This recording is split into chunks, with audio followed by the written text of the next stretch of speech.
What's up, everybody? I'm sorry. I know it's been a few weeks. I want to keep this going, though. I know it's been a few weeks, and I just wanted to tell y'all the way the business is going. Um, I haven't gotten a deal yet. It's been about a month and a half, probably more than that. I actually don't know at this time. But I haven't gotten a deal yet.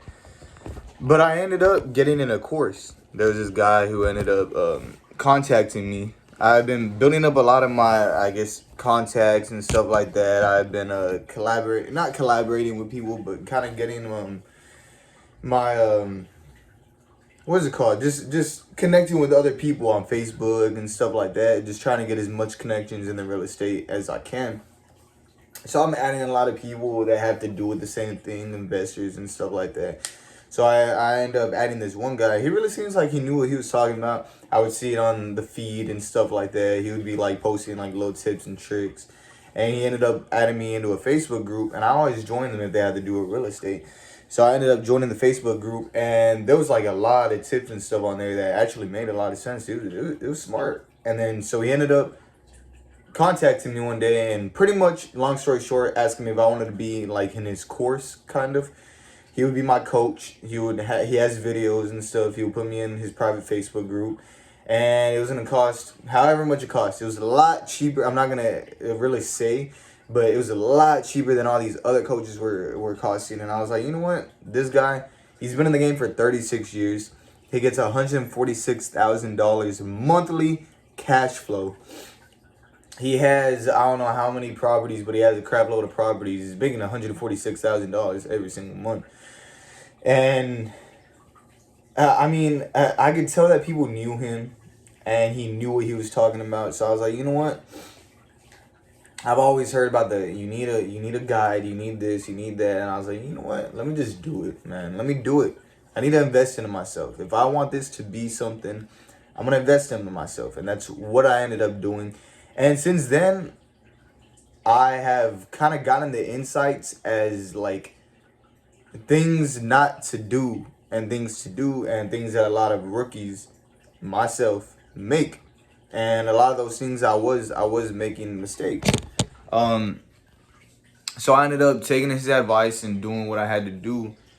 And now, I mean, I've gotten a couple of leads. And one is kind of, I'm just going to put it out there, because I might be making a course one day. Of course, it's not going to be anytime soon, but you never know. Maybe in a year or so or a year and a half, if I'm doing really good, I might do a course. Why not? You know what I mean? That's always something that's really interested me. But so what I was going to say is using family members as bird dogs. So you could tell your family member, hey, if you're going look around for houses, you don't have to go and do it like solely by like just do it every single day. But if you're driving around and you see a house and it's really beat up and really bad condition for the neighborhood, and you give me that address, I end up making a deal on it, I'll give you $1,000. You know what I mean? That's the least that you could do for them, giving you a deal. Also, if you tell them, if you know someone going through a divorce, you know someone who just lost their job, you know someone who's going through pre-foreclosure, you know someone who just lost a loved one, and they got the house, and now they're just trying to get rid of the house and trying to liquidate that money. If you know anybody like that, you know any friends like that, or you any of your friends' moms and dads, they're going through situations like that or anything, you can refer them to me. Tell them I buy houses cash, or you can tell me about them if you're not comfortable saying that, and you can tell me about them. I'll find out, try to skip trace their number, get their address, send some postcards or some letters over there. I can go over there and talk to them. And then if I make a deal on that, also I'll give you $1,000. That's another tip and trick. So I've really learned a lot from this guy, and I know he's gonna teach me more and more and more. He's gonna teach me how to do creative financing, which I've been a big fan of since I started this. Since I found out about creative financing, I've been a huge fan of it, and so that's something that I really have wanted to do, and he's gonna help me do that. He told me get my first 3 wholesale deals, and from there we'll start scaling, and that's what I really want. Another thing that I've done Oh, well, actually, since then, I've been kind of like driving for dollars a little bit more. I did get a lead on some guy who's, and this is like awesome. This could really jumpstart my whole career. And it's something that I always wanted to happen to me. I didn't know if it would happen to me, but it might be. So this guy, I ended up leaving like, well, I go around, I leave like notes on people's doors and stuff like that. You know, with driving for dollars, you do that. Some guy, he ended up contacting me back, and he was saying pretty much that he was trying to get rid of this house. What would I offer him? All this, blah blah blah. And then he ended up telling me, he was actually getting older, and his kids were telling him that he needed to get out of the landlord business.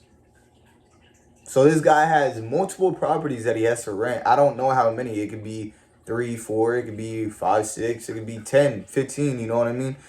But pretty much he needed to get out of the rental business. I mean, liquidate his money, get out of it, not worry about it anymore. And I pretty much told him, that really excited me. If anything, I'm maybe, hopefully, going to get one house for a wholesale deal, for a real estate deal. But if we're going to do that house, why can't we do all of his houses?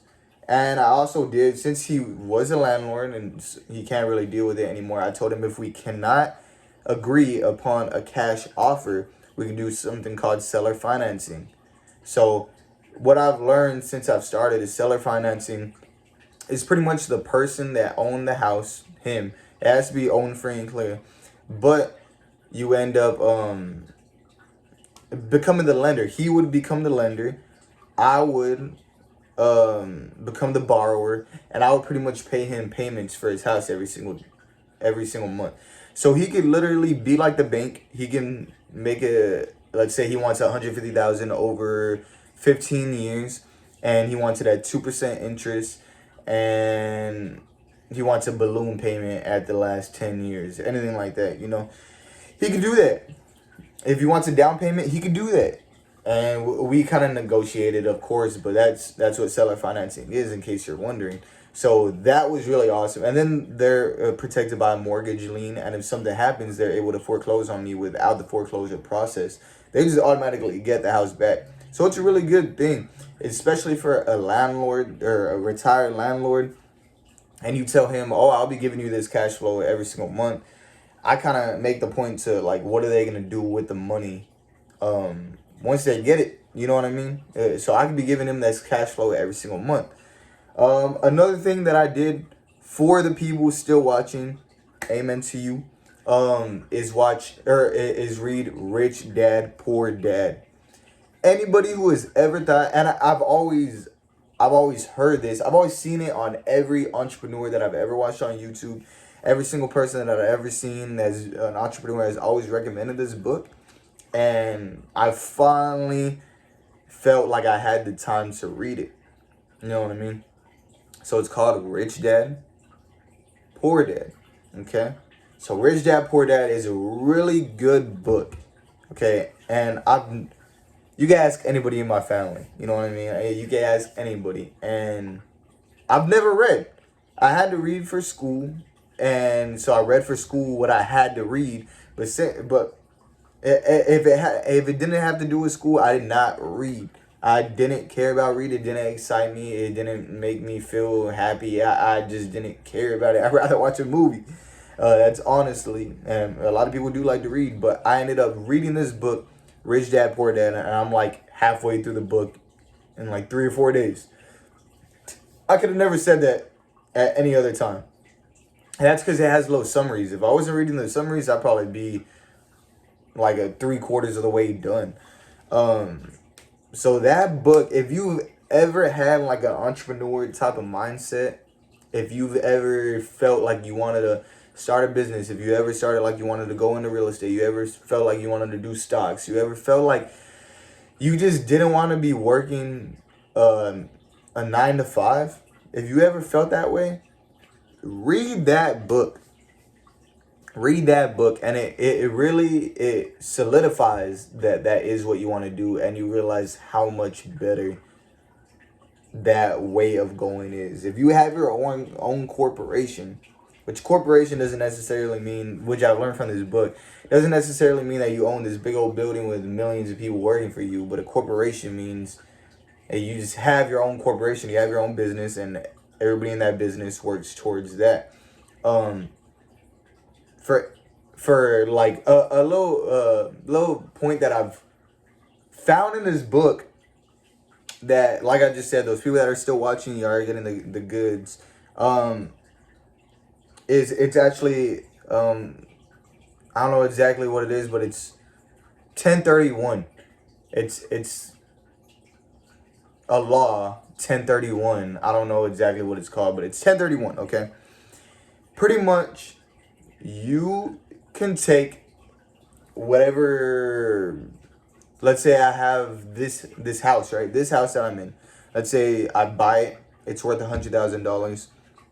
In 5 years, it's worth $150,000, right?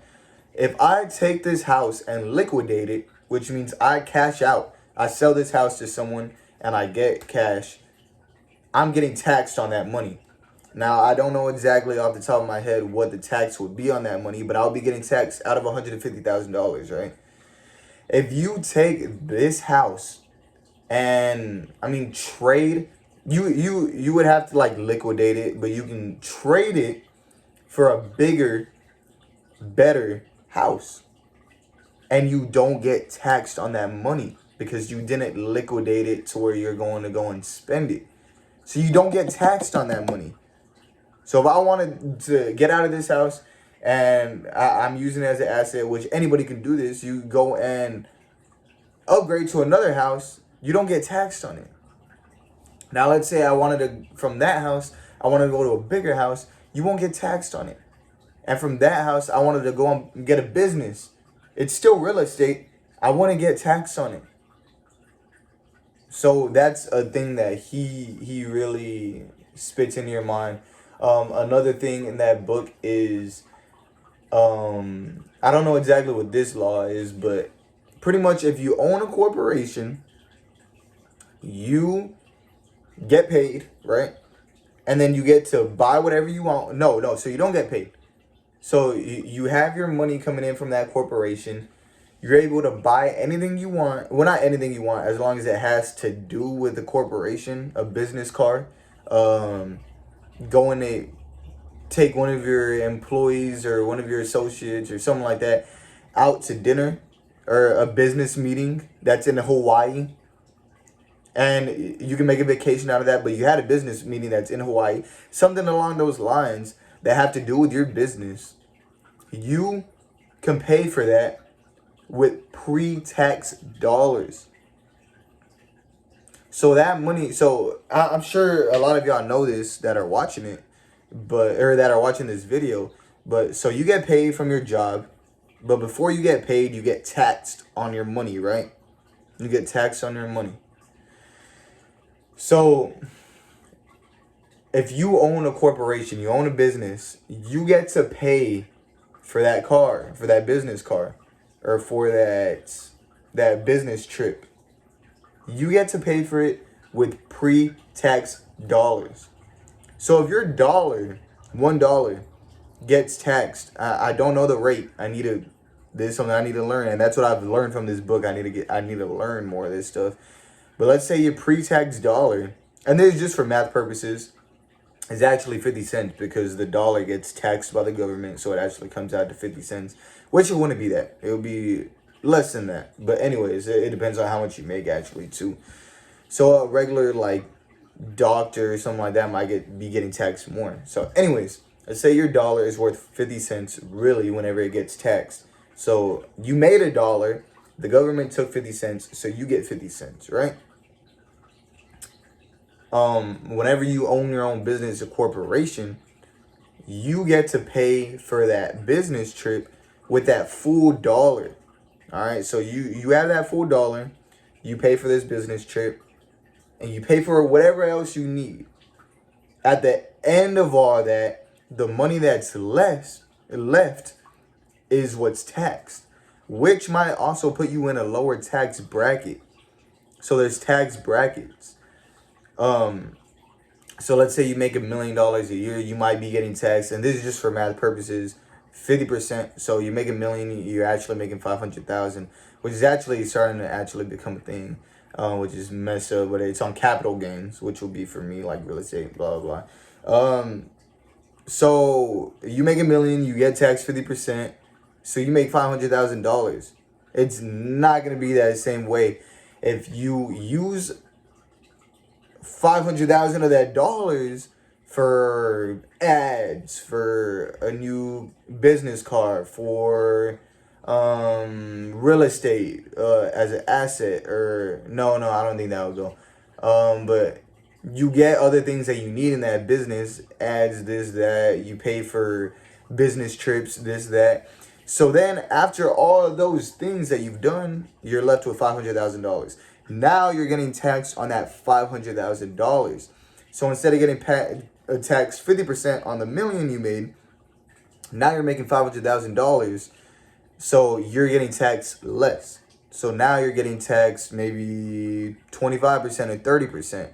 So now on that $500,000, you're getting taxed, let's say 25%, right? So a quarter, which would be, I'm sorry, I'm not that bright.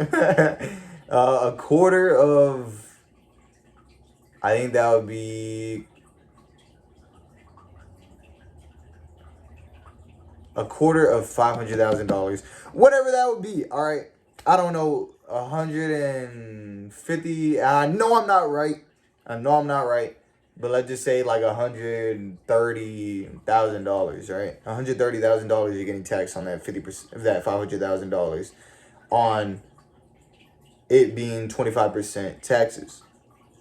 So then you go to that $100,000, that $1 million, and let's say you're getting taxed 40% on that $1 million. Now you're getting taxed $400,000.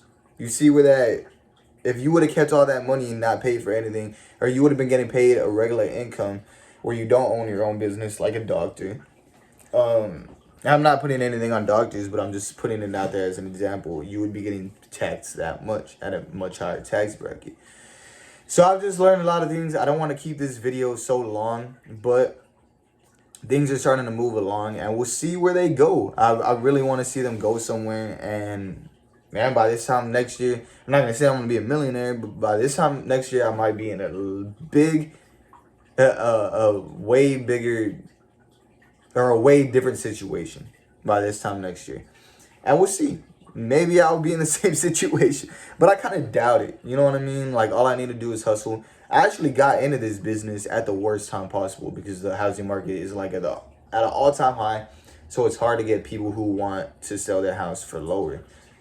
But I'm thinking of the bright side of it, and I'm like, if I can do it in this market, whenever it goes to a normal market, I'll be able to do it that much better. And I see people doing it in this market, so I know it's possible. I know it is. So I'm not using it as an excuse. I'm using it as a motivation. If I can do it right now, imagine whenever I can do it in 5 years, man. Whenever the housing market's cooled down and everything's kind of chill, hopefully. Imagine what I can do. You know what I mean? Imagine. So I'm learning in the hardest time, which is the best for me. You know what I mean? I'm in the most difficult time. So anyways, I'm going to leave it on that. I don't want this video to be way too long, even though it's already long.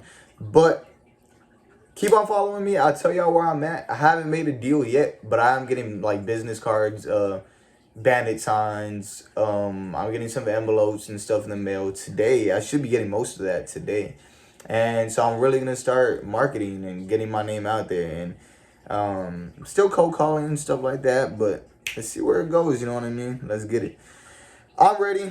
I hope you're ready. I'm trying to make $1 million in a few years. And I want to be there. So let's go and get it. Amen.